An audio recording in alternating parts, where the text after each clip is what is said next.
Hold on, Hey. let me get mine. It was way further than this too, bro. Like I wasn't. Look at I that. look like Schmiegel. I was like, "This okay, guys." Yeah. I was just like, oh yeah, Hey, welcome to the Patreon. Oh no, this is the Polytickin. This is the regular. Oh shoot, this is the weekly. Damn. Yeah, we wildin'. Hey, well, on the weekly, we was just reminiscing on the first time that we ever recorded video. How Marcus's shot was all the way up there, and my shot was all the way looking down. Yeah, we didn't know what the hell we were doing then. We We also still kind of don't. We also didn't do any pre-pro, so but we have some stuff from last time. So you know what? That's crazy that you bring that up, bro, because I think the it's been 3 years already. It's been 3 years of this thing.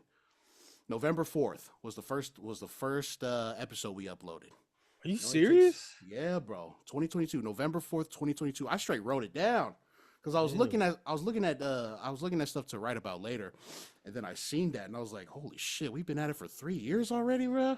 And you know what? The very first episode of the first version when we talked about Doe's album, that was in 2018. Damn. Yeah. That was a long time ago. That was 7 years ago. If we would have, we should have stayed consistent. But we wasn't there yet. Now we are. That's okay. That's fine. Hey, you know what it is, all right? Welcome back to another episode of the Polytickin Podcast, you freaking nerds. It's 1:45. Oh, hello, Marcus Sefa M. You know what I'm saying? It's Friday evening. It's darker earlier, so at 4 o'clock, like the sun was going down, and I was tripping. I forgot. Yeah. But then I was like, oh yeah, that's right. No, I gained an hour of sleep. So did you really though? No, because I fixed my alarm clock before I went to sleep. So I don't know if that counts. You know what I mean? It's like when you feel like when you know that you have that hour, you kind of overcompensate. Like, bro, I stayed up till 2 o'clock. That's why I had to go to. I was like, I got an extra hour to sleep. I'm cool. It's 2 in the morning, bro. Yeah, that's why that's why I had to change my digital alarm, because I knew that I was gonna stay up. So once I woke up, I was like, all right, the times match. I don't have to worry about it. So it was less stressful wake up. Your clock don't change automatically?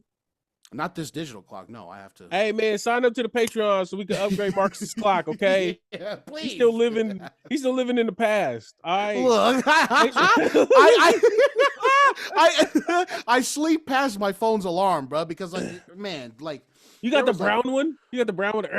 You got that brown. Yep. Mm-hmm. That's the one you got. No. I don't use that one. I think I use I think it's called Radiant. Maybe I should change it to the other one, because the Radiant is fucking peaceful as shit, and it makes me want to just stay in bed. No, I'm talking about the brown alarm clock. Yeah. No. Oh, okay. It's a small black one right here. Oh, okay. I don't know if you can kind of see it right here, right by the lamp. Yeah. Okay. Yeah. I thought you had the old school one, the one where you had to literally slap that way hella hard for it to turn off. Like when the buttons start getting. Yeah, we had that with the wood grain. Yeah. There's some wood grain. Wood grain. Wood grain. I thought I saw a putty cat. Shit. Yeah, man. All right, man. Welcome to no, damn it. It's not the Patreon. I don't know why I keep thinking Polytickin Podcast. Y'all know what it is, man. I'm Seth. That's Marcus. But if you want to help Marcus get a better clock, come on down to the Patreon. Patreon.com/the Polytickin Podcast. It's the best way to support us directly. It's the best way to get some, content that you can only get on Patreon. And also, you can get this episode early. You know what I'm saying? Like Marcus said, we recording this on Friday. If you listening to this as a free listener, you're getting this on Monday. I mean, I guess that's cool, but you can sign up for the Patreon, get this Friday night, you know what I'm saying? Get the video straight on the app. The app is super seamless. You just download the app, you make an account, you probably sign in through your Gmail, whatever. Add a card or PayPal. I don't know how it's done really exactly, but it's super simple. So going down to the Patreon, man, check us out. Also, if you want some sports takes, you going down to the Polytickin Podcast. If you follow us on audio or YouTube, then you already see it. But if you do follow us and you haven't watched it yet, go ahead and tap in, man. Check out Lance and them. Check out Forrest. Also, if you're part of the Patreon and y'all want to ask us questions, feel free to. If y'all want to, we had the haunted, right? The haunted stories question. We had that. We remember we used to do the mailbags and used to get kind of Just get a little messy in the face. Did it, bro? Just get a little messy. But shout out to y'all. So yeah, if you on the Patreon, submit some questions. Let us know what y'all want us to talk about. You know what I'm saying? Like, we here. We got a whole thing. God, every time you go off like that and say what we got available to people, I'm just like, oh yeah, we got a lot of shit available to people. Hell yeah, that's right. Yeah. All right. So we didn't do no like pre-production this time. We kind of was chatting a little bit and then we just started recording. But we're brothers. Yeah. We're heavy and we're But if you got something, my brother, how you been? I'm cool, bro. Today was payday, so I set up my budget real nice. You know what I'm saying? I went and ran my errands, and I put it up on my story. But I did have a friggin' haul today, bro. If y'all been following the show, I've gotten into collecting comics and shit and reading them. Not just collecting, but I really love what's going on right now. But yeah, I got a cool little haul right now. I got Chip Zdarsky's run on Captain America right now. I got 2 variant covers. So this is number 1 variant, 2, and then 3. Right here, another variant. That's the second one. And then 4. Right? Number 5 comes out I think next week or the week after. And then I got 2 Batman titles. What? Is a variant cover, does that mean it's a different cover with the same stuff on the inside? Yeah. Mm-hmm. Damn. Yeah. Very. Yeah. Different artists. Wait. Why? Why? They couldn't that work any which way. Like, imagine that you make one album, but then you like, hey, but it's 7 different artworks on it, and then everybody buys it. Like, that's a great way to stretch the dope. You know what I'm saying? Yeah. That's a great way to stretch the work. That's all. Yeah. It really is. Yeah, man. This shit, like as a beginner collector, I feel like going for all the veterans say to never like truly invest in variants like that because they're not worth it. But bro, just by the looks of it, I'm just like, yeah, this is hard, buddy, and I'm never selling it anyway, so fuck it. Never. Man, I mean, if I see it on Comic Geeks and Greatest says like $1,100, I might read it. I mean, but yeah. I got these 4 Captain Americas and then the Batman tie-in, Night Fight for DCKO, and then Matt Fraction's Batman number 3. So this is gonna be hard. I'm not gonna lie, Marcus. We're gonna have to do some very like not law abiding. Okay. Because as it stands between your comic collection and my Pokemon collection, man, this podcast is looking soft. we gotta go jaywalk on live stream or something. We gotta up the street cred. Hey, that's cool. You know what? I'm gonna commit a crime at the comic shop. I'm gonna steal from them. Hey, we gotta commit a crime online. We gotta do like Boat Gang where we like jump. Remember what he used to do? Boat Gang where he used to jump on the vendor's food table or something. Maybe not something crazy like that, but I'll steal a straw. I'll steal some. Yeah. I'll get napkins from a place I didn't order from. Hey, you got to pay for parking next to this comic shop, so I'm not gonna pay next time. How about that? You know what I'm saying? Give me a ticket. I'm gonna go use the bathroom at AM/PM and not buy nothing. You know what I'm saying? Yeah, we gotta do something to up our. You know what I'm saying? But okay, I love to see it, man. I love to see it. Hell yeah, and I'm sure what if there's some gangsters who is listening to this right now, like, holy shit, blood. Hey, I'm also on Chip Zdarsky's run, blood. That shit is hard. I'm like, bro, hell yeah, what's up? Yeah, we'll talk about it.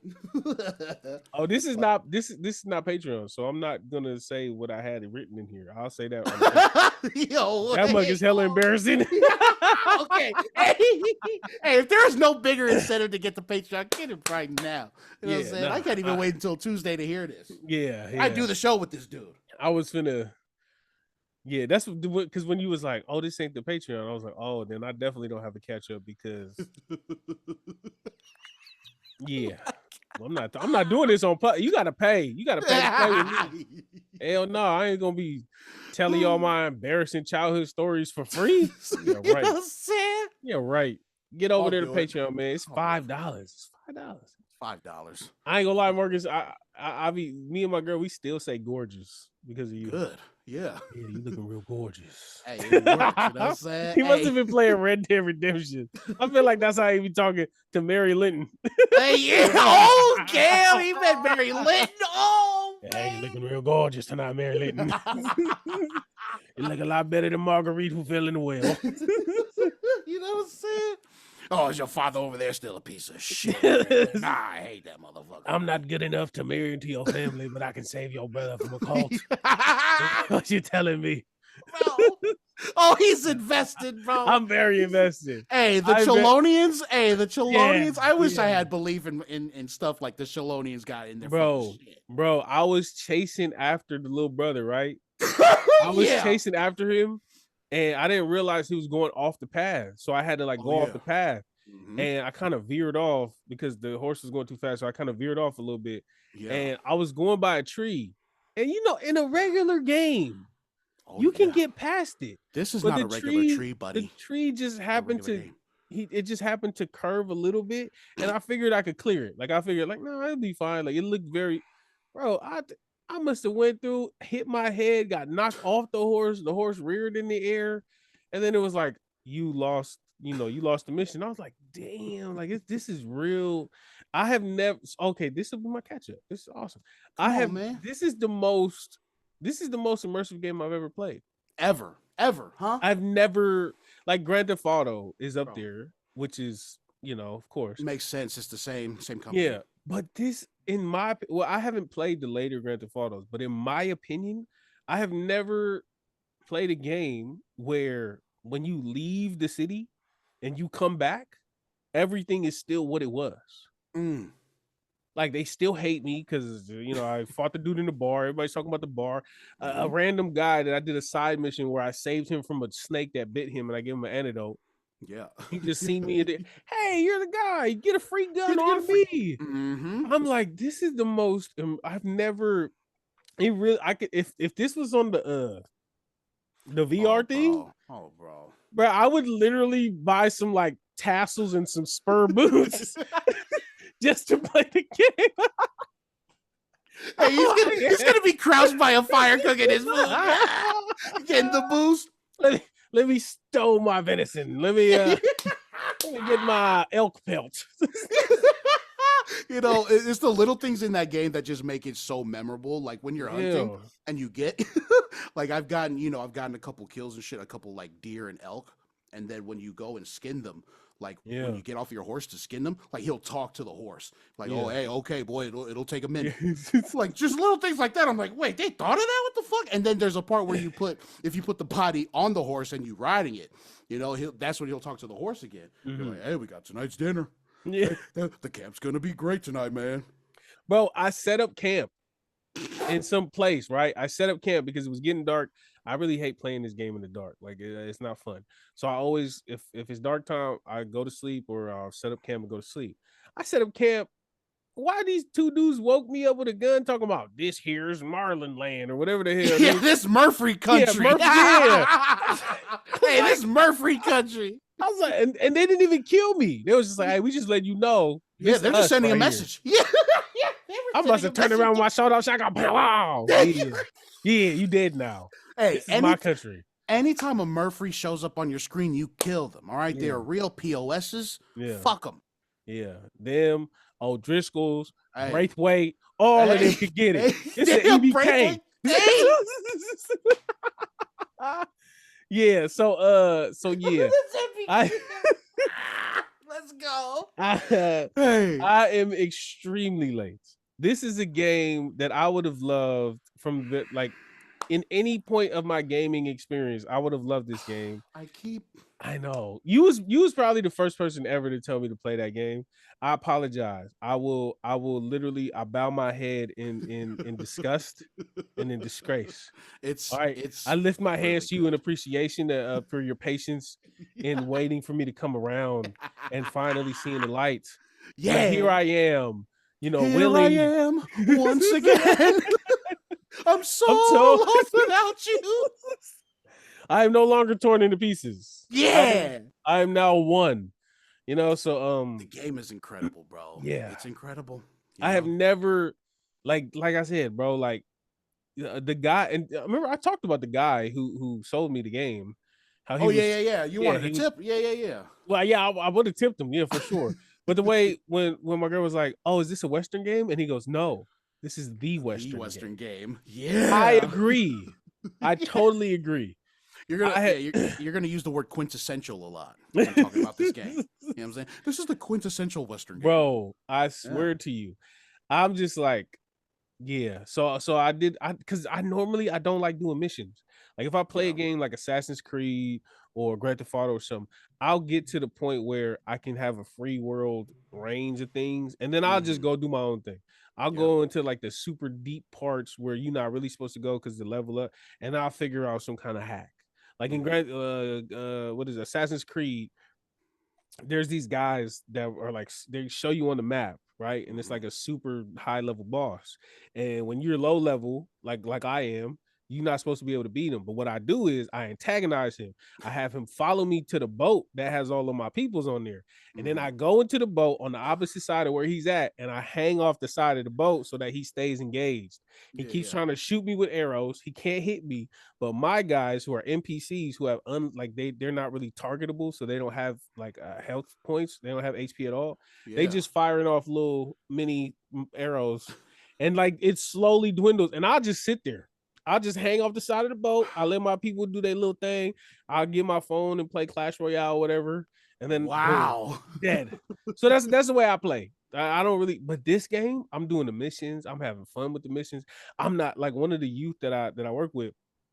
I was like, man, I didn't know that I was supposed to go after the bear. Like he said, do you want to stay or do you want to go? And I thought he meant, do you want to go with me to get the bear? But and then he was like, you can't skip anything in this game. You gotta watch it. And now I watch everything. I got the subtitles on. I am hook, line, and sinker, bro. Like I'm there. Okay, I'm there. So what part are you at right now? I just broke. What you do? I just broke out that dude from jail. Micah? Is it Micah? The dude that is it Micah? It was the guy where he like blonde mustache. Before we left, he had to go get his guns. Oh yeah, dickhead. Yeah. Micah. Yeah. Dickhead. So that part was annoying because now I have a bounty for 300 in the whole. I'm like, bro, I didn't even want to do this. Like, you know what I was? This is how I thought I was finna get. This is how I thought, because I did it one time and then I got killed. I was like, all right, let me try again. But I seen the bounty going up. So what I did instead was I hogtied everybody. I just roped them up. I was hiding behind a rock. I roped them up and I hogtied everybody. I still came out with a bounty of 300. So I guess that didn't work. I was trying to be diplomatic about it, but every time I roped him up, that guy shot him in the head. So there's, so yeah, I just want to say, man, if you a gamer, if you like mildly interested in open world gaming, I think this is the game. This is Is this a prequel to? It is. Okay. It is. Yeah, the first one's about John. The first one follows John. I don't know who John is. John Marston. Black hair, the one you say from The Wolf at the beginning with hair. Okay. Yeah, so the first one is centered around him. So yeah, this is a prequel. Number 2 is a prequel. So where the hell is Arthur at in the first one? I don't. Oh damn, he died. Yeah, shit. Damn. Yeah. Damn it, Arthur. You should have went with Maryland to get out. You should have got out the lifestyle, man. Hey, you may know the ending, but the journey to get there is still gonna be like. Also, fun fact: there's a song that D'Angelo did that's in the game. D'Angelo does a song in there. You find out there's a sexy black cowboy. No, it's a Cruise song. With me, baby. Baby, let's cruise. It's no. From here.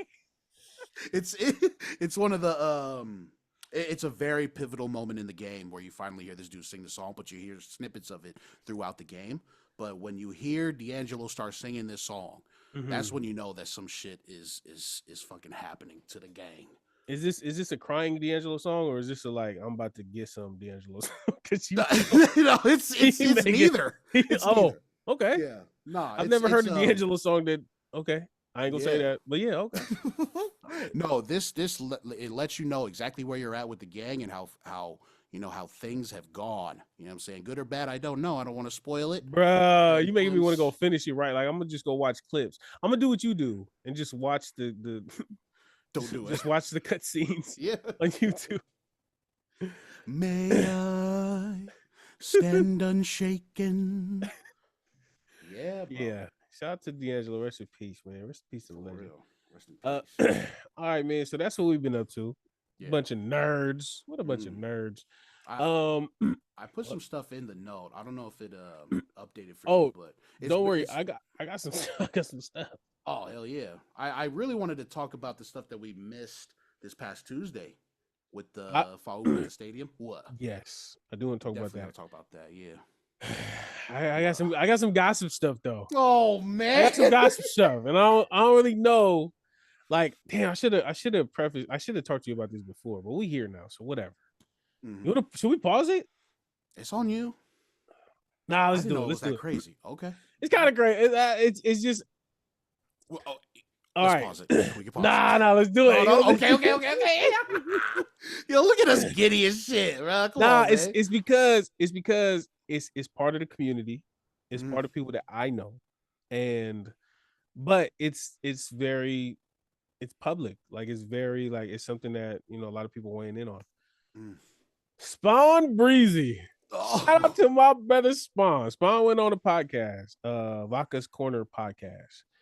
And he gave a great interview talking about music, talking about the journey, talking about, a big portion, or not, maybe not a big portion of the podcast, but a big, the most popular segment of that podcast was Spawn talking about the Fiji tribute.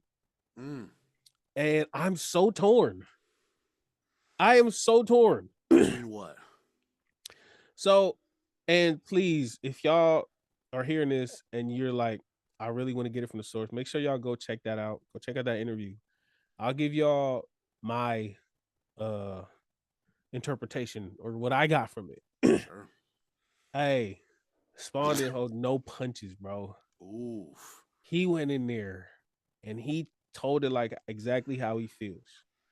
He talked about how unprofessionalism. He talked about how people were unprepared in the concert. He talked about, it was a lot. Talked about a lot. And I ain't gonna lie, he kind of touched on the stuff we was talking about. Because he was like, yeah, and there's some people out there that saying, they're mourning and this and that. But no, you're an artist. You're doing it for your big bro, supposedly.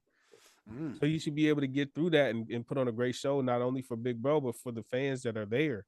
And he was like, people saying, oh, it's a free show. It's free. It doesn't matter. As an artist, you should always care. Like, Spawn went in, and I can see, like, in the comments, people was like, both sides. I can see how somebody can hear that and feel some type of way, or can't say, oh, this do sound salty, or oh, this do sound this or that. I can see how somebody feel like that.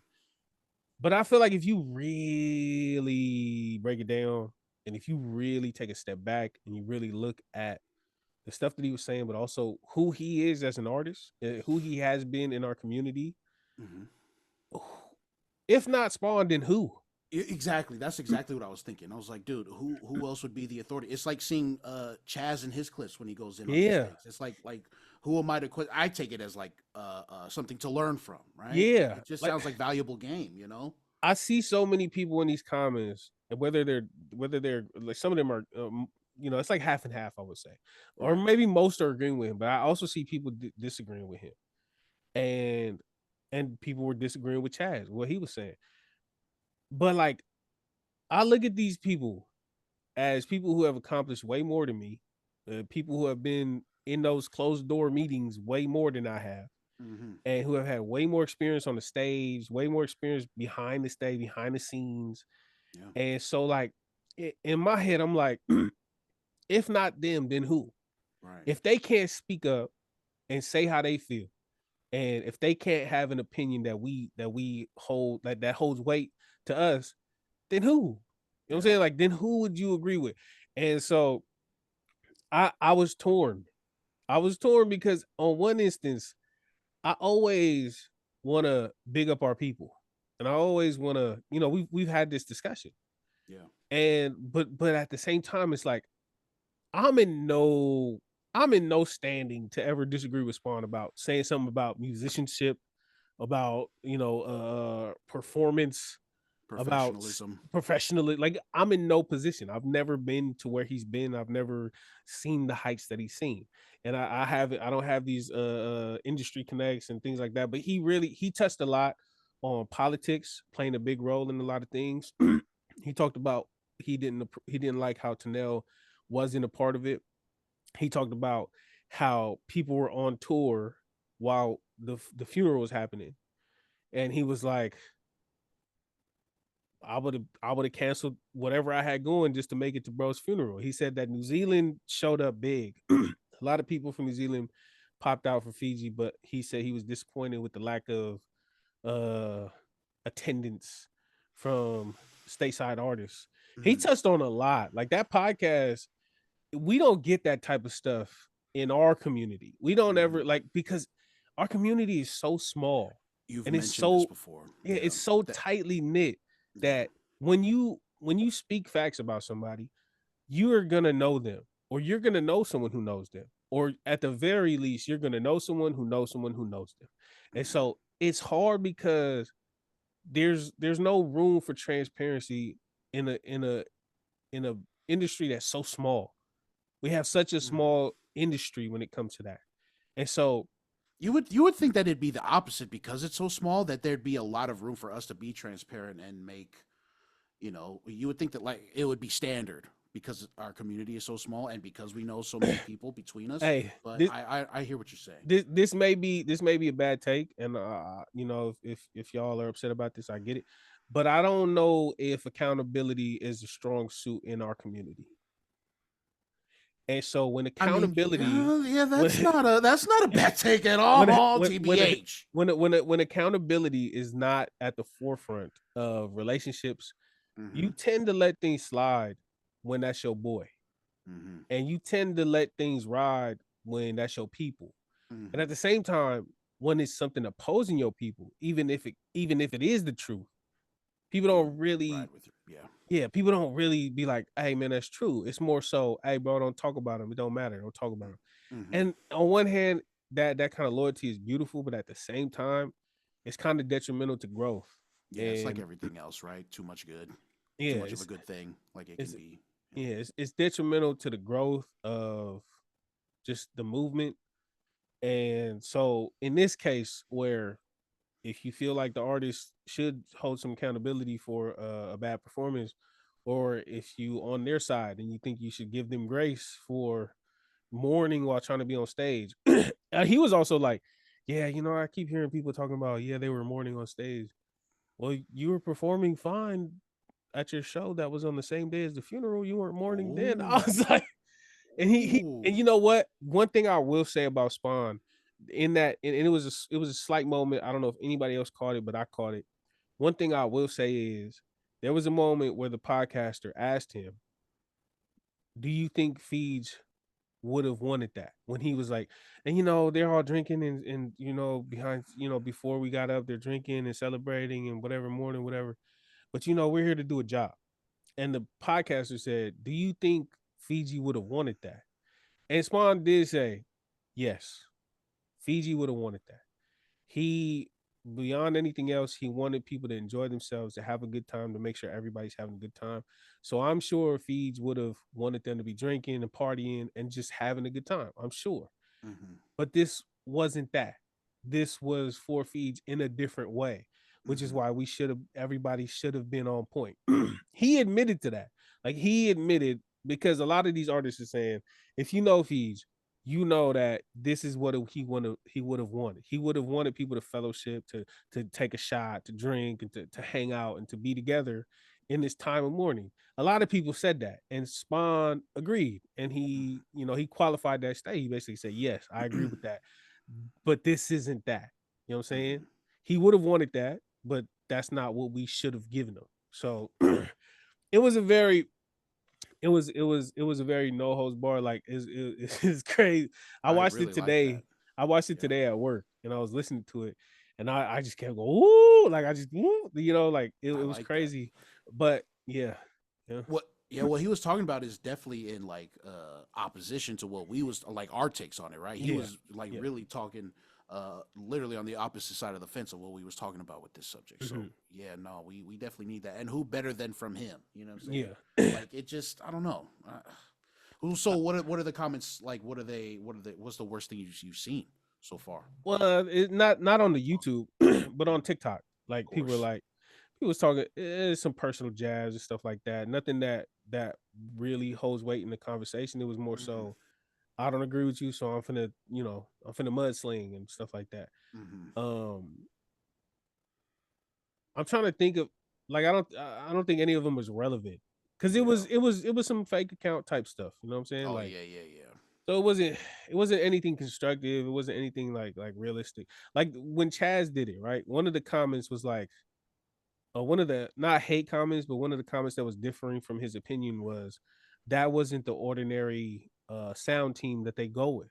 Mm. That was a comment that was different from his opinion that actually had some factual evidence to back it up.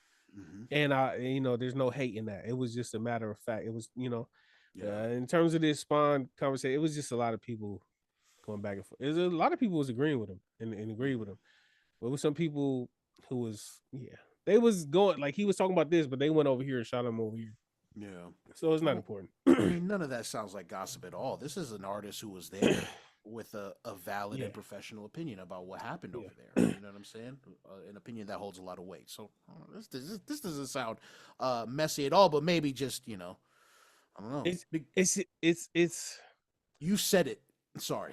Go ahead. no, you go. Go ahead. No, I was gonna say, you've mentioned this before, how because our community is relatively new, but has been around for so long, we as a people are not used to our own people talking about our works, Yeah, right? You yeah, know what I'm saying? So yeah. I still think about that to this day when when all that stuff was going on. But Bruh. it's Yeah. it's it's a really good point. You know what I'm saying? So we definitely need more people like Spawn and Mhm. Spawn to keep talking like this, and Chaz. You know what I'm saying? Because I mean, you said it, bro. Who else? Yeah. Who else are we gonna It's hear this from? I can see why a lot of people don't talk about it. Why Like not? somebody like Spawn, right? Solidify. Yeah. He's certified. All Like, right, up and coming, yeah, trying to get to the bag. Sure. yeah. Like when you in a position that Spawn is in to where any Polynesian circuit would love to have you on their show, Hmm. any artist or any festival would always be interested in figuring out if we can get Spawn apart. Like he's gonna always be in the conversation. I mean, of course, if he's doing a big circuit, then you don't want to keep going to that bag. But Right. more often than not, if somebody's putting together a concert and they're trying to get a bunch of Polynesian or a bunch of Pacific Islanders together, Spawn's name is gonna come up, right? Right. So he doesn't have to worry about political connects in like in general because it's kind of a if it's not a 50-50 relationship between him and the people that throw these shows, it's a 60-40. It's close. He don't need them as much as they need him, or he need them, but they also need him back. He need them and they also need him back. So it's like it's close. But when you a young artist, when you or when you just starting out, you don't have no leverage in the game. Yeah. So if you see something wrong with a bigger artist, you feel like you can't really speak out because if Yeah. you do, that bridge is burned. You know what I'm saying? Hmm. Like you done, you don't see this too often because it's so easy to get blackballed, or it's so easy. I don't want to say blackballed because I don't really know if that happens in our community, but it's so easy to burn a bridge. And because if you mess it up with rapper A, then rapper B, C, D, singer A, B, C from their hood, their area, or related to them, all of them is not gonna mess with you. Yeah. And like the loyalty and the big families and the community, it's a good thing, but it's also a bad thing when you have to call stuff out because we tend to bunch together through loyalty and not through like morality or not through Mm. decency or not Hmm. through just justice. It's more, Hmm. and so like I salute and I respect Spawn for going out there and doing that because who if not him, then who? You know what I Yeah. mean? And Hmm. just really showing that look like if he normalizes this, if he normalizes the idea of like, no, we should be able to speak our mind and speak about our experiences without fearing the repercussions and backlashes. Like that would be such a crazy thing because I feel like I've heard a lot. No, I'm sure a lot of things would bubble to the surface. I feel like I've heard about a lot of different people in the industry, a lot of different people in the community, and I've never heard it outside of a cigarette break, a little smoke pit. You know what I'm saying? I never heard of it outside of the bar top. You know what I'm saying? So it's and hey, don't come to me asking because it's not my stories. These are just had nothing to do with me. I was not there. I do not be outside. I'm just saying. They're like, oh, I said what happened? No, I don't know. I don't know if somebody lied to me. Some people could be lying to me, but I'm just saying I've heard plenty from different camps and different sources, different people over the years, the last 10 years or whatever. And it kind of either get swept under the rug or it might have been a lie, me, making it to me, or people just feel like they can't speak out. So we'll see how this goes. We'll see where this goes. Yeah. Also, we got a lot of hotheads in our community, so I feel like once you say something, once you say, and it's not like you in New York and I'm in California. No, we like all in the same place. Yeah, exactly. You in Carson, you in Long Beach, you in Torrance, you know what I'm saying? Like, yeah, you in Washington, you in Federal Way, you in Seattle, you in like it's damn it, why didn't our ancestors move a little bit? Like, damn, why we had to stay, you know what I'm saying? Like disperse a little bit.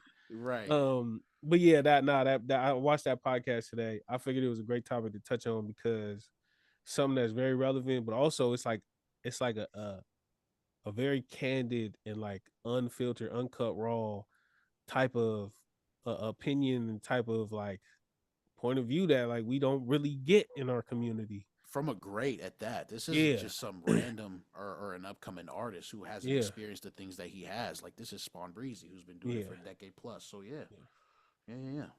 So damn, you messy. Girl, you messy as hell. Yeah. Fuck it, man. I think we have time for one more, man. Oh, we got time. We got time, buddy. buddy. Oh wait, what is? Do we have a link for this? Yeah. It's that. It's that first TikTok one. Yeah. Should I show it or? Yeah, shit. We'll talk about it while you get that ready. You want to get that ready right now? Yeah. So we seen a video on TikTok. It was a Samoan family getting reprimanded by a security guard at a college football game. Not just a security guard though, too. It was a couple over there at a very high. It looked like almost like a press box, but everybody was getting on the Samoan family for faumuing at the game, and one of the words that was like the term that was being thrown around during the video was aggressively cheering by the security guard. That's what he was saying. So.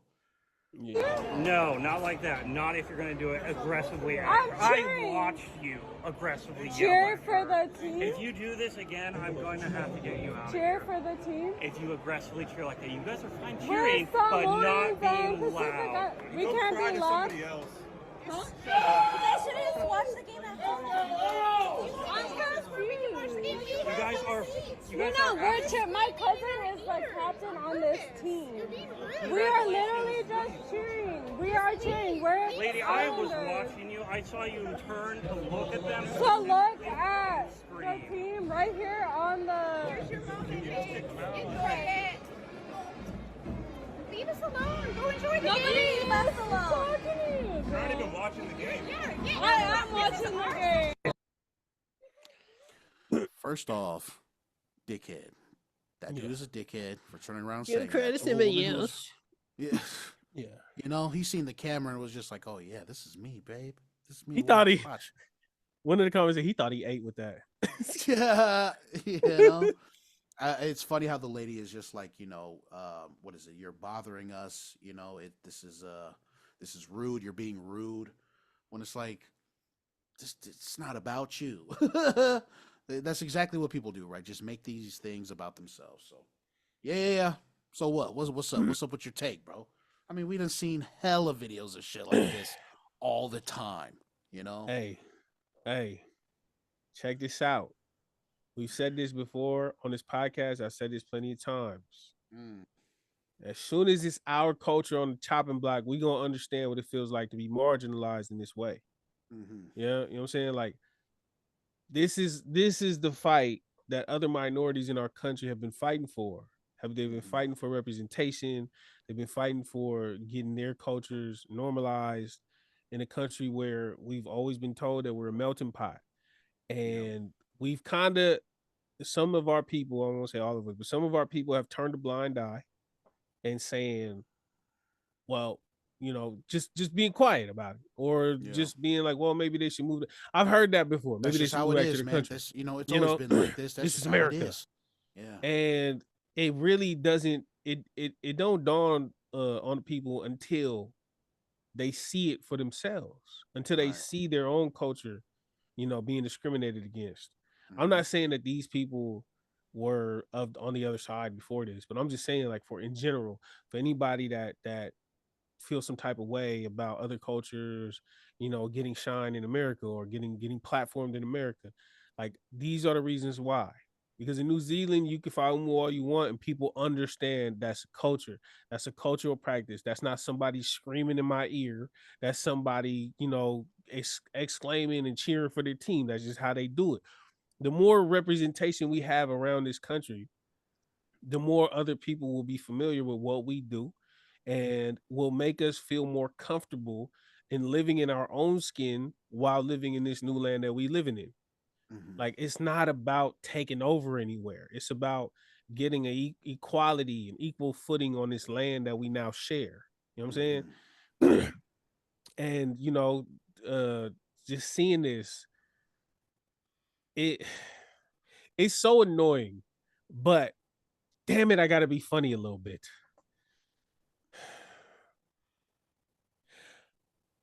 Why don't this ever happen to people that can actually articulate how they feel? Like, hearing the arguments, bro. Like, I understand this is an emotional person. I don't want to get on our good sister here in this video, but it's like there were so many entry points to a valid argument that they could have.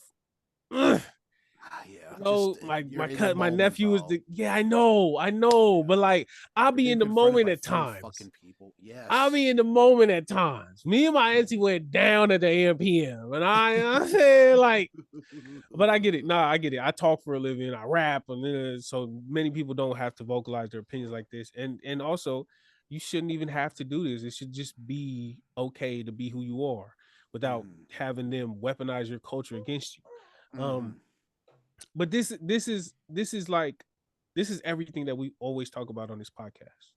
Yeah. This is the culmination of all of the things that we talk about on this podcast. Lack of representation, you know, this white nationalism where they think America should be one way only. You may not see it right now. You may not think it's related, but it is. And the further away that we can get from that idea of we're in America, speak American, we're speak English, the further away you get from that type of mentality, the better off we'll be as a people, as a minority in this new land, to be able to express ourselves, to be able to be ourselves in our own skins around other people being themselves in their own skins, and everybody could live in unison and harmony. But until then, this is what the fight is. This right here. Those people were terrible human beings. That security guard, terrible. You could tell by his body that he just makes poor life decisions. Like, it doesn't. You know what I'm saying? Like, Officer Paul Blart here. Paul Blart over here. Of course, he's not gonna have great decision making. Look what he does to himself. So nah, it's not.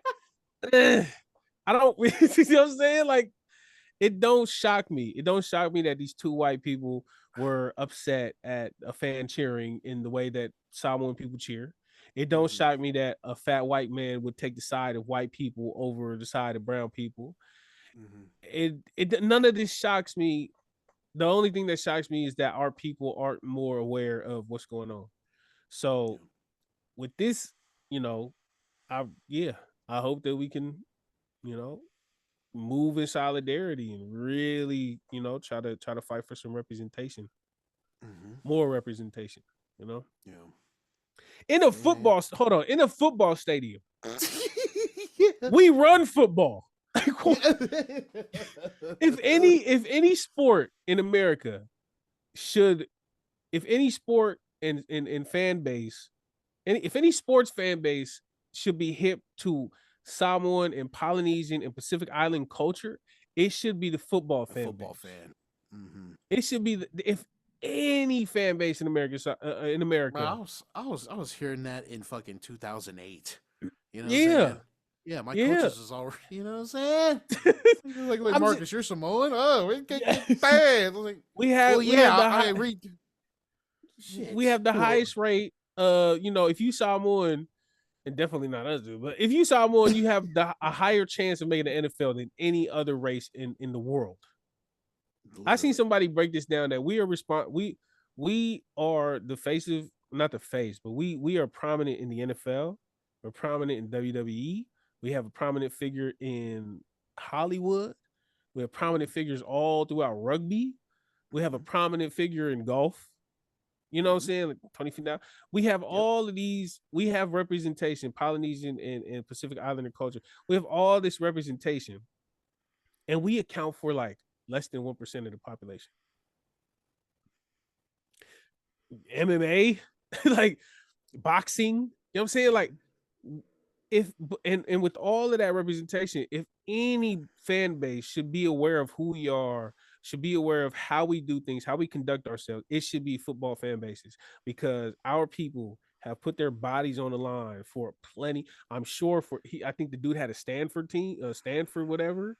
I'm sure there are plenty of Pacific Islanders that went to Stanford that have done more for that organization than that dude and his wife. Those losers, you know what I'm saying? So like, are in fucking Utah for this college football game. Yeah, you're in Utah. Like, what do you? This is the other white people in Utah. Yeah, of course. But you should see how many of our Samoans out there. You should see how many of our brothers have taken up the Mormon cross. Okay, shut it up. I think they got his name too. Like, bro, like, nah. It just it's disheartening for sure, but it's not surprising. Yeah, like it's a shame for sure, but it's not surprising. And I hope that when people see this, because I know people will be upset, but I also hope beyond the anger and all of that, I hope y'all realize that all of these other things are tied into that.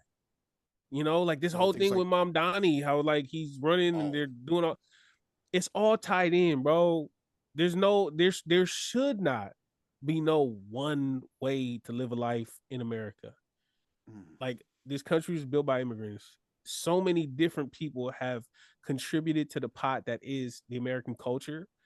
And so we should not bar other people just because you feel like, oh, it should be one way. It's always been this way, blah, blah, blah. I think some Samoan people forget that we're not them. Right. We're not them. We'll never be them. And I think we love that part of the argument, right? The fact that it's always like that, right? The tradition part that they love so much. But nah. This goes into a great last topic. What's up? Eva Gentry over there in Hawaii. HOA, like the housing HOA, the housing whatever. They barred a family from flying the Hawaiian flag and said that the only flag that could be flown is the American flag. Wow. My thing is, for everybody, and I was going to post this on my story, but I didn't want to because I wanted to save it for this because I felt like it was such a bar. Bro. Yeah. In the MMA community, a lot of people were asking for MMA fighters who were flying flags that weren't their own. They said, well, then why don't you go fight in those countries? Or why don't you go live in those countries? Why if you're here in America, you should fly the American flag. And my question for people who have that same sentiment or share that same sentiment, What do you say to a Hawaiian who is living in Hawaii, who wants to fly the Hawaiian flag that are now being denied? Does it change because they're American? Do you recognize the illegal annexation of Hawaii, like the illegal takeover of Hawaii? That their people have been fighting for independence since that happened, since that legal takeover happened. Like, I really want to know, and I want to hear from somebody who actually knows what they're talking about. I want to hear somebody who actually learned the history of how Hawaii was illegally taken over, how they were strong armed into signing over their land and stuff like that. Like, I would love to hear their rationalizing of this act, because this is a Hawaiian family on Hawaiian land being denied the flying of a Hawaiian flag, but it's okay to fly an American flag. Mm-hmm. Like that's it's just another example, bro. A that's smaller so scale crazy. example of what happened to Hawaii. Okay. Yeah. Like, yeah. I just no. yeah. And like I said, if this was any other situation from another community, from another country, from another state, from another place, a lot of our people would see it. I won't say a lot, but some of our people will see it and be like, well, shoot, you better fly an American flag only. Yeah. But now that it's and you know what else? And this is one thing too. I hate the people who draw that line between us and Hawaiians and us and Tongans and us and whoever. I hate those people, bro. Yeah, I mean, no, I get it. Trust me, I get it. I lived in Sacramento for 18 years of my life before I moved. I moved to Samoa, where we had a Tonganville over there in Pavaiai, where it was you go into that turn and it's a bunch of cars and everything, and they call that Tonganville because that's where the main Tongan families in American Samoa lived. I get it. I see why. But once you leave a neighborhood that's purely Tongans versus Samoans, or purely us over here, y'all over there, and once you go to different countries like Japan or move to Canada, and once you see all of these other cultures out here that are thriving and flourishing, that have incredible representation, and all of a sudden you walking around and nobody knows what a Samoan or a Tongan is. Once I ran into the Tongan guy at the store, you best believe that was my brother. Because now this is the only person in 1,000-mile radius that understands what I'm going through, that understands the plight, that understands, you know what I mean, the joy of seeing Carlo and Faspovi at the house when you get off of work. You know what I'm saying? Like it once you go and experience the world and you see how many different people there are, and you really realize that we are more alike than we not, then you go understand the importance of community and the importance of, hey, the Hawaiians that's fighting over there for their rights, the stuff that they fighting for will bleed into our community. And also the stuff that they lose, we'll lose some stuff in our community. I hate this division that we've drawn up, these invisible lines to make it seem like, no, we're different. We don't do this. We don't do that. Well, guess what? Everything that you do, that you do participate in, that they also participate in, it aligns way more than what the Europeans were doing, or what the Middle Easterns are doing, or what the Africans are doing. It aligns way more with the Tongans, the Hawaiians, the Fijians, the Micronesians, you know. And so many people is drawing these lines for, I don't know, because they bored, because that's all they know, whatever it is. Go and experience the world and realize that if you in a room with nothing but European descent people, and you see that one Tongan or that one Fijian or that one whatever, y'all gonna be buddy. Y'all, it's the same way. It's why me and Marcus are friends. Because we was in Samoa with a bunch of people, we all Samoan, but Marcus understood where I was coming from. Caleb understood where I was coming from. Alex knew what I was coming from. You know what I'm saying? JD spent a lot of time in California, so he knew it was, you know what I'm saying? So like, we in these little pockets, and we feel this type of animosity or turmoil, whatever it is. But in the grand scheme of things, you step back in the big scope of things, bro. Like we are way more alike than we are different. And the fight that they fighting for, it falls on our lap. I know y'all may not think that, but it falls on our lap. So we need to show some solidarity. If you ain't gonna get hip to it, or if you're not gonna get knowledgeable about the topic, that's fine. Share the post, cause some awareness, read up about it, just so that when you have a conversation with people, you could let them know too. You know what I'm saying? So yeah, man, shout out to the Hawaiian people that's still fighting. Shout out to the indigenous people that I work with daily, who are still fighting for representation, who are still fighting for equal seat at the table, who are still, you know what I'm saying, like doing all that, because it's a lot. But yeah. I got no nuance to add to that. I just love nation of domination. I was talking to Farouk over here. That's what the fuck I'm talking about, bro. Hey, we definitely need more of that. I love that. I'm sorry. No, I have no nuance take to that, bro, because you just hit everything on the head. It just all makes sense, bro. I have no way to rationalize it in my head either. I'm over here trying to play devil's advocate, but I'm like, man, fuck all that shit, man. Man, hell yeah, keep talking about that shit, bro. Get that out, bro. I just wanted to add that, like, it's so ingrained in us without even like it's so there from the jump too. You know, even if you're like you just like not aware of it like that much at all. Like I was growing up in Texas, like I still was just like, y'all are over there and we're over here. Mainly about like Hawaiians and shit. I didn't get introduced to the whole Samoan and Tongan division until much later, but there was definitely division between Samoans and Hawaiians, or like, you know, in my mind, that like y'all was over there and we're over here. You know what I'm saying? We're not the same. So it's so ingrained in us from the jump that like, it would be hard to get out of that by just staying in the same pockets of these places that you were talking about. So go out and experience the world. That is the, one of the only true ways that'll work. That'll get you to think that we're such a small piece of this place here in the world, right? But there's just so much going on that is kind of hard to not see that yet until you leave that pocket that you're from.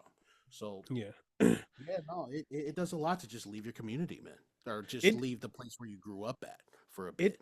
It don't even take leaving, because it really is. Right. It really is just a perspective shift. It's literally, bro.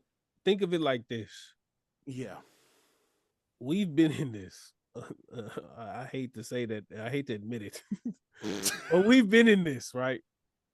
American Twitter, American Poly Twitter versus New Zealand, Australia. I know the premise is the stupidest premise of all time. But we have been there. We have argued about wages. We have argued about job security. We've argued about inflation of the different countries. We've argued about, racial inequality. Like, but just to break it down, when it comes to America versus New Zealand, we'll always be like, no, we're American and we stand together, right? But then you can shift that perspective. Hey, who's better, Biggie or Pac? Oh, all of a sudden, East Coast versus West Coast, and American don't matter no more. We done talking to the New Zealand people. Now we talking amongst the East Coast and the West Coast. Oh yeah, I'm from the West Coast.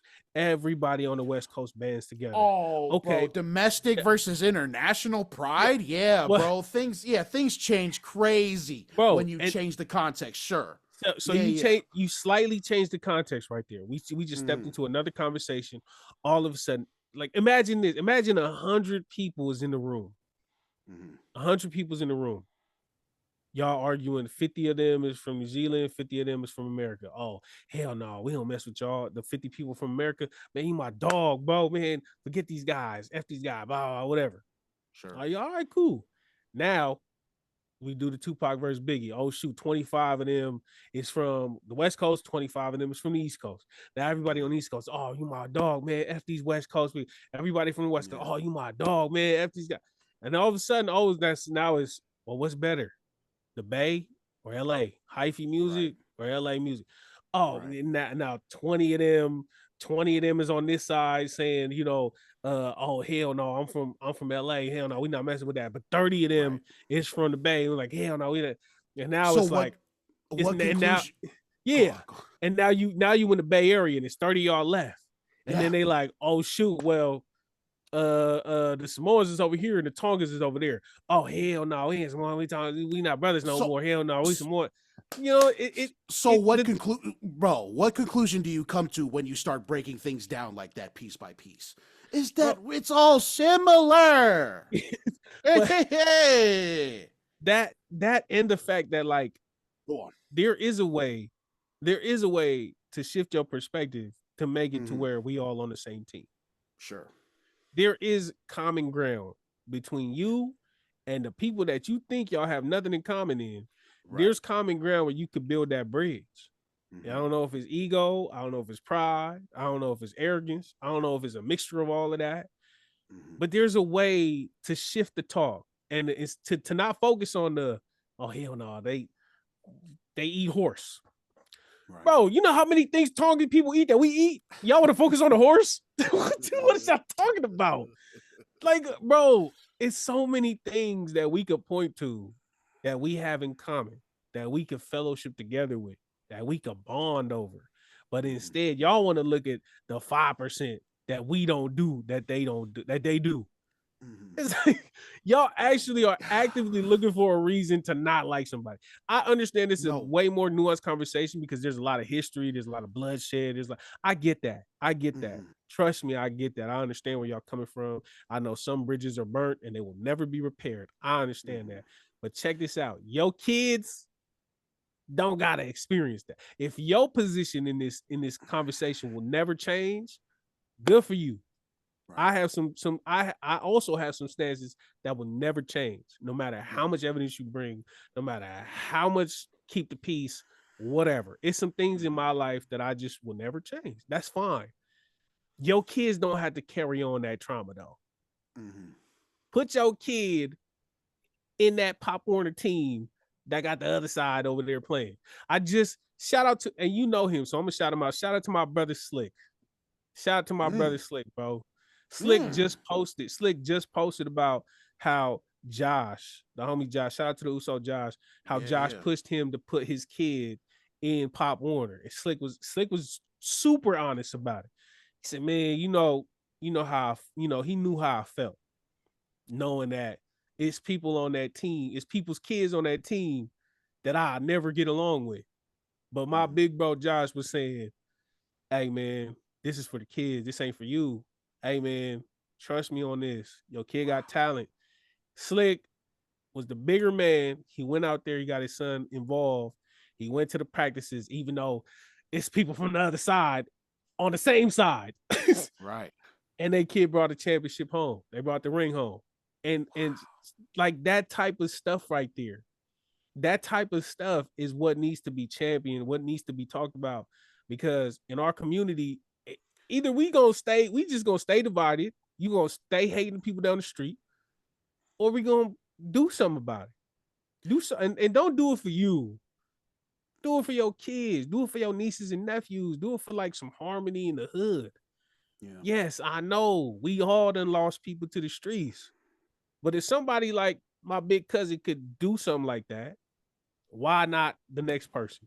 You know what I'm saying? Like, yeah, it's shout out to my brother Slick, man. I loved what I read. I love the growth. I love to see, hey.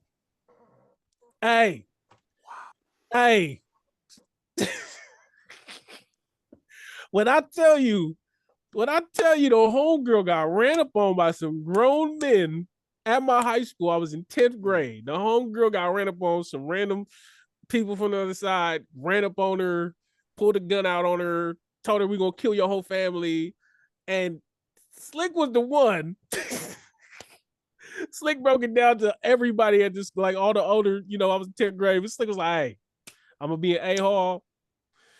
I got my bag with me. Something pop off. I'm right here. And just post it. So if you... like when I tell you, if somebody like that could really just go on the opposite side and say, look, this is for my kids.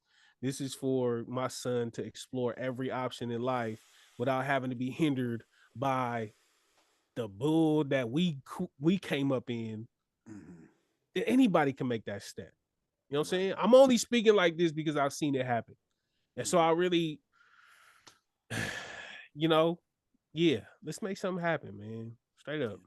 No, I just want to throw this out there. Like, what is the first thing that we do when we meet somebody who we don't know anything about? None of their histories, none of that. We're not connected or related in any way. It's we spot the differences, and we're so used to just spotting the difference that like we we don't make room for the other shit. You know what I'm saying? We don't make room for what makes us similar.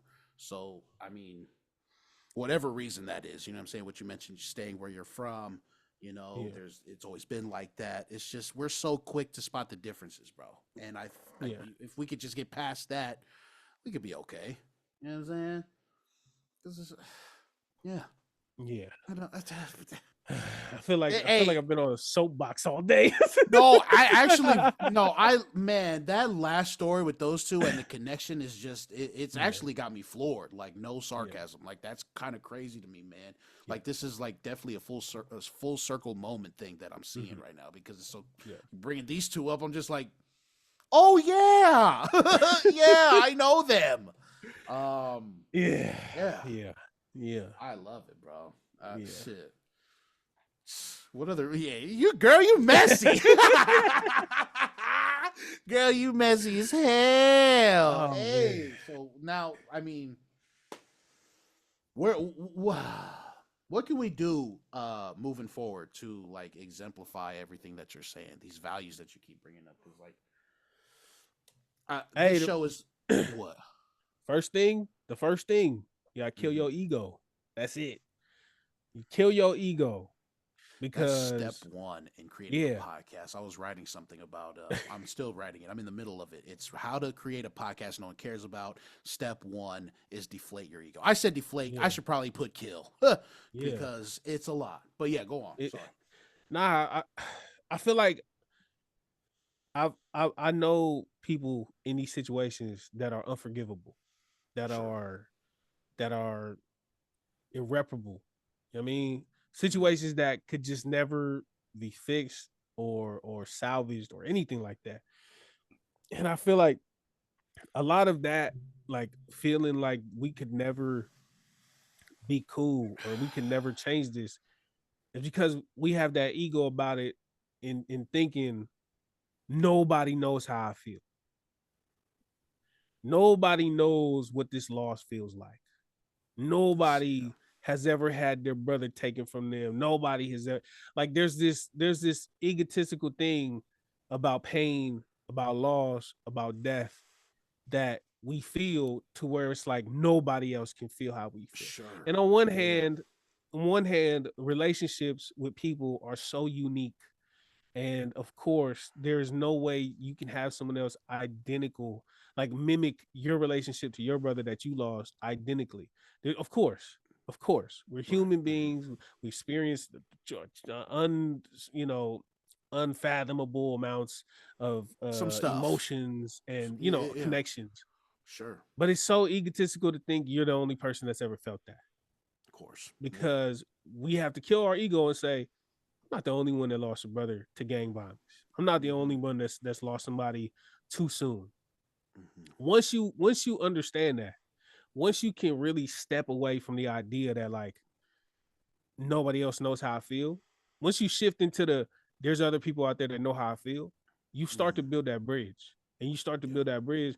On the other side of that is some healing. On the other side of that is some understanding. And then I feel like once you get to that point to where you can really kill your ego and understand that you're not the only one that had this happen to you, you start to connect the dots and seeing what led up to that. This is, I know we way off, but this is kind of related. And I was thinking about talking about this and I ended up not talking about it, but I think I should, or I want to now. There was a situation at my high school with my family, my little cousins, people, I don't really know them, but they're little cousins.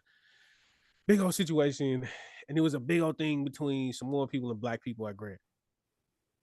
And I don't know, man. I was feeling it. I was like, and I made a comment and I reposted the video and I said, hey, I hope bro's okay because my family crazy. And then somebody, I guess somebody that's not friends with me, but they friends with like a bunch of people I grew up with, he was like, we not, we crazy too. You know, I said, I hear you, bro. Hopefully they come up with a solution, whatever. And then he said, well, yeah, but it's been going on since I was a kid. I was a teenager getting chased down by full-grown Samoan men just because I was from I was from where I'm from. I know where he from. That's like it's a big thing between where I'm from and where he from. But seeing that, right? Seeing him say he was 14 years old getting chased by grown men was such it was such a like mind, like, it was a shock to me because growing up, and I don't know if you would call this propaganda or whatever, but growing up, I always was told how we was so outnumbered. I was always told how we was the ones getting picked.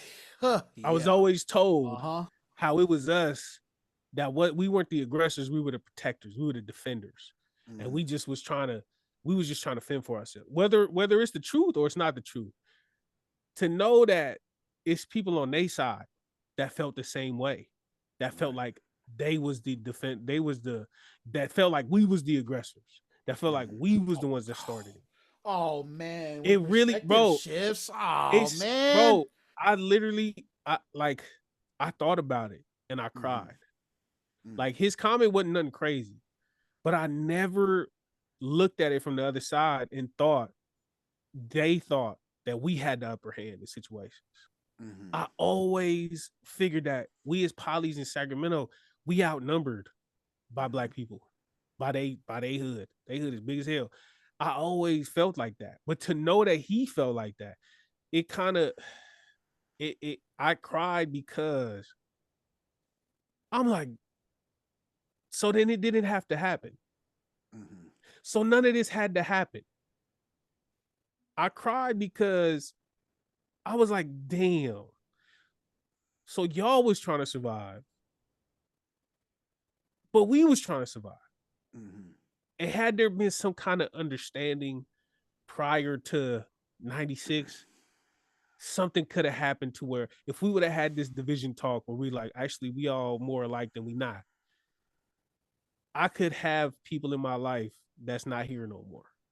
And I cried in that realization. I cried for, my family that have lost, I've lost been my family, but like the immediate family. And I'm like, what's the point? Yeah. That's literally what I felt like. I felt like, what's the point? Like we grew up in this stuff that really it didn't need to be. Like they literally felt like I always felt like we was the ones getting targeted. We was the ones getting pressured. And now to know that there's people from their side that felt the same way, I'm just like, then why don't we just stop? Yeah. You know what I'm saying? And it, man, like, it was, and it wasn't even a cry. It wasn't even like a regular cry. It was like a cry where you stop crying, but you still crying. Like, I still feel like I'm crying. Like, I'm just like, when I really think hard enough, I'm like, damn. Yeah. Like I lost my cousin over nothing. I lost my uncle over nothing. We got people in prison with football numbers over nothing, like literally nothing, And so that shook me to my core, that realization to be like, okay, great. I figured this out, but look at the damage that is done already. I got a cousin that every time I talk to him, it's about an op. I got folks that just it's embedded in them to just wreak havoc when they see people like that. You know what I'm saying? Right. I got like I just it and so yeah, nah, it hits different, bro. Like that comment made me realize, bro, that it's one way to us, but it's a whole nother way on the other side. And if we could somehow align the two and really come, you know what I'm saying, and really just, but it's a lot, and that's not my cross to carry too. Right. Because like I'm not involved in that life.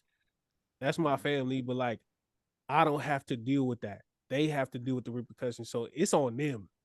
I can say all I want to say from up here, but that's really, I don't hold the weight, or I don't hold the authority to speak for them, because that was my loss. That's my cousin, but at the same time, they got to carry that burden. So however they feel and however they want to react, that's on them. And like, validate it. I'm not saying they wrong. That's exact. If that's how y'all feel, that's how y'all feel. Yeah, man, my bad.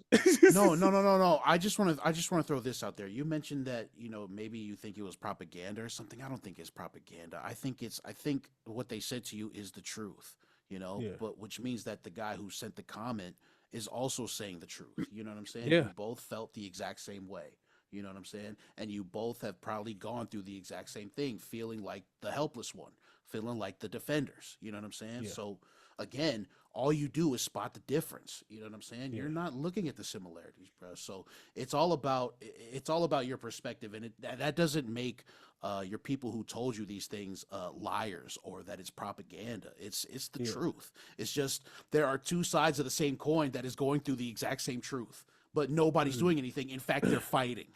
You guys are fighting. So it's you already said it. It's a perspective shift, So it's really it, I got nothing else new to add to that. It's like, how can you even disagree with that?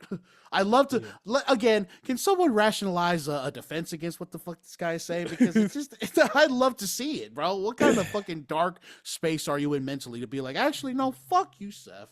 Oh, that just sounds fucking stupid, brother. I know it's some of my family members. Of course. Okay. Fair. But hey, look, like I said, I don't have no skin in the game when it comes to that. Like I didn't live that life, so it don't hit me the same. If one of my other cousins who's really in there rumbling, if they feel that way, I can't disagree. Like I never, like, the same way we look at Spawn and he talking about stuff and we like, well, we've never seen that height, so we don't know. The way he talking, maybe that's how I would talk if I was there. The way my cousins and them think, maybe I would think that way if I was there, but I'm not. Yeah. So I can't, like, I feel how I feel. I feel like I'm telling the truth. Yeah. If they feel how they feel and that's their truth, then what am I going to say? Exactly. Right? What can I say to, that's exactly it. Yeah. So but man, shout out to the growth. Shout out to cousin, man. Shout out to the people doing the work. You know what I mean? Yeah.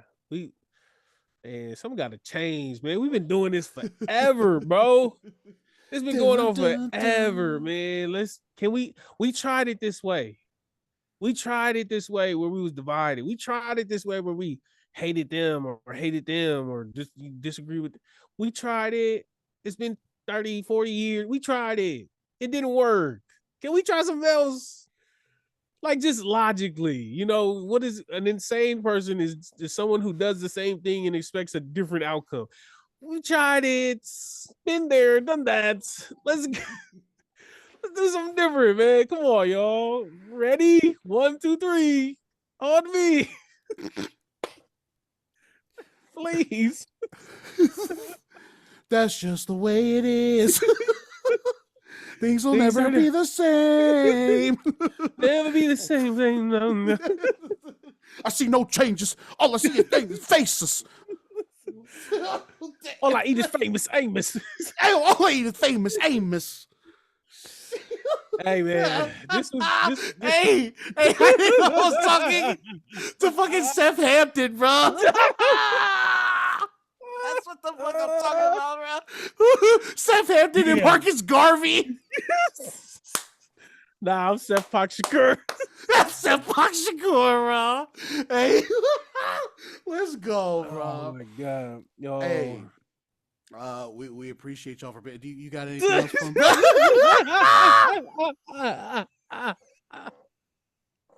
Who do we think we are? Hey, go back to talking about your comic books and your Pokemon. Who do y'all think y'all are? I know some people on the Patreon right now like, what in the Coach Carter did we just tune into? I'm still laughing. I'm still laughing at your cousin saying you two ain't shit. Shout out to them so full, bro. He said y'all two ain't shit. And you know what's funny? He's right. Oh shoot. It's people in the Patreon right now. Like, did I just play the role? What podcast is this? Is this the freaking Black Lives Matter podcast? What is this right here? Look.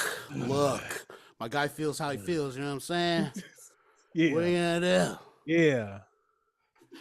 You want to talk about Chip Zdarsky's run on Captain America? Oh, Poly Panthers. Hey man, I got nothing else for him, bro. You've been talking. I got you. Take us away. Hurry up before something please. else sentimental tugs at my heartstrings, and I'm compelled to speak about it further. Episode 145. You know what it is, man. Go far. Bye. Oh shoot, I got it. Yeah, 5.